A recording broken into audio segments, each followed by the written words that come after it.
About a year ago, there were a couple of incidents involving the LAPD and some cyclists that really caused us to reevaluate how it is that we do business. Among the problems that we were having and some of the incidents that kind of shone a light on some of our deficiencies is that some officers were issuing tickets for not having a bike license. Unfortunately, we had actually put a moratorium on issuing citations for no bike license prior to those citations. So our own officers weren't up on our own internal policies. That was one problem. Another problem is that there were a couple of incidents where there were some collisions between motorists and cyclists, and the cyclists felt that the LAPD did not give them the due attention that they deserved, and that we kind of discounted their particular grievances and issues with the system. And to some extent, that was true. When Chief Beck took over, he made a commitment to ensure that some of these issues are resolved and that we can forge some kind of collaborative effort by which we can serve the community better. As a result, he actually assigned a person at the commander level, which is pretty high up in our organization, to be a liaison with the cycling community with a direct report to Chief Beck. I was pulled in, roped in, however you want to put it, into assisting in that effort. And at that time, what I did was I reached out to several prominent persons that I knew of in the cycling community, among them Stephen Box, Alex Thompson, and basically asked what other people should we invite to the table to start at least a discussion about some of the issues that we're having. One of the things that we did learn that I mentioned before is that our officers, they're trained great in the vehicle code. In the academy, they know the vehicle code pretty well, as it applies to vehicles. They're not very experienced and they don't have a lot of interaction with cyclists, so as a result, it's kind of like a perishable skill because we don't write a lot of tickets. We're not actually sure how some of these laws apply.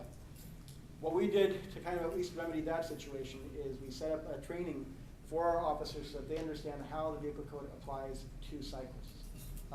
Issues that were coming up, can cyclists be on the sidewalk? Well, in the city of Los Angeles, they can, with some minor exceptions. Other cities, it may be different.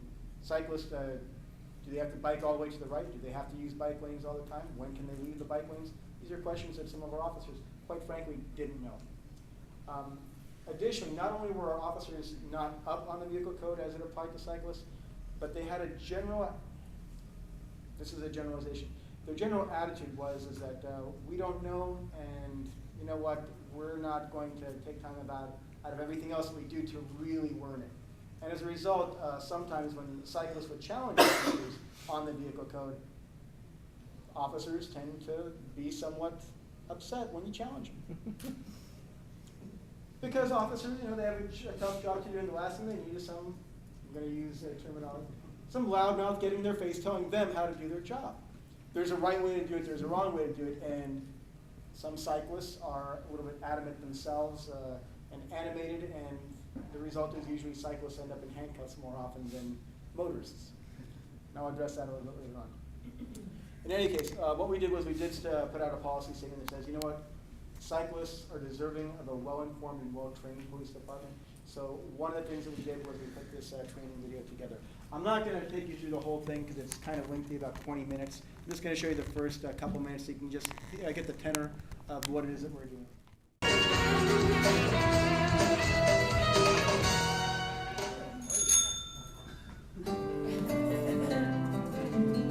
Hello and welcome to Bicycle Awareness. The performance objectives for this review are to understand that cyclists have the right to equal use of the roadway, identify motorist behaviors that endanger cyclists, identify dangerous cyclist behaviors, and know pertinent vehicle and municipal code violations.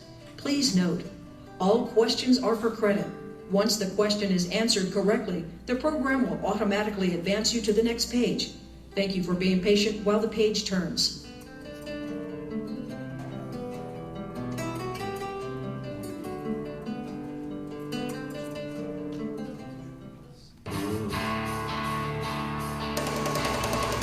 The City of Los Angeles and the Los Angeles Police Department are committed to the safety and well-being of all users of the roadway. This includes cyclists. Cycling is not merely a pastime activity, but a viable and legitimate commute option that reduces traffic and pollution. As the number of cyclists have increased, The number of traffic-related collisions and motor-cyclist conflicts have likewise increased. Officers are reminded that cyclists need to be respected as rightful users of the roadway and as recipients of police services.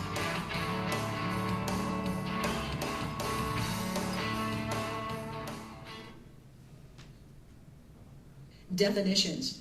A conveyance. Per the Los Angeles Police Department Traffic Manual, a conveyance is any device by which persons or property may be propelled, moved, or drawn from place to place. Included are motor vehicles, trains, animals under human control, and bicycles. A bicycle. The Los Angeles Police Department Traffic Manual further states that a bicycle is a device upon which any person may ride, propelled exclusively by human power through a belt, chain, or gears, and having one or more wheels. Persons riding bicycles are subject to the provisions specified in 21-200 of the Vehicle Code. We learn that motor vehicles and bicycles enjoy the same rules of the road. Equal responsibilities. 21-200 AVC, every person riding a bicycle upon a highway has all the rights and is subject to all the provisions applicable to the driver of a vehicle. The Los Angeles Police Department supports cyclists and recognizes that every street is a street that cyclists will ride. Motor vehicles weigh thousands of pounds. A collision with a motor vehicle has an increased potential to result in death or serious injury to a cyclist or pedestrian. Real picture, by the way. While most people recognize the need to exercise extreme caution when handling a knife or firearm, many drivers simply fail to recognize that driving inattentively is equally dangerous. Responsibilities of the motorist and the cyclist. Sharing the road. Motorists and cyclists are equally responsible as drivers for the rules of the road. Drivers of motor vehicles and bicycles who commit similar traffic violations are cited under the same Vehicle Code violation, with a few exceptions that are specific to each. In the next sections, you will be presented with examples, Vehicle Code sections, and questions that focus on the motorist and the bicycle individually, as well as awareness for both. The remainder is actual Vehicle Code sections that are specific. I'm not going to take you through the entire training module. This was available. This was actually compelled through the department through the e-learning, online learning, and all officers are required to take this course. And they are asked questions for credit just to make sure that they're awake. Some of the deficiencies that our officers were having is they'd actually ride by a bicycle, and they tell them, hey, get over to the right, not understanding that they're actually placing that cyclist in greater danger by telling them to basically ride in the door zone. For those of you, everybody here knows what the door zone is, so I'm going to pass that. Or, for example, you would get the motorists that tell cyclists, hey, go right on the sidewalk. While at the same time, you have pedestrians telling cyclists, hey, get out on the road. You're interfering with us. So in any case, the LAPD is kind of in this position where it's like, well, can they be on the sidewalk? Can they not be on the sidewalk? Where on the road should they be? And we basically put this module together to clarify things for our office.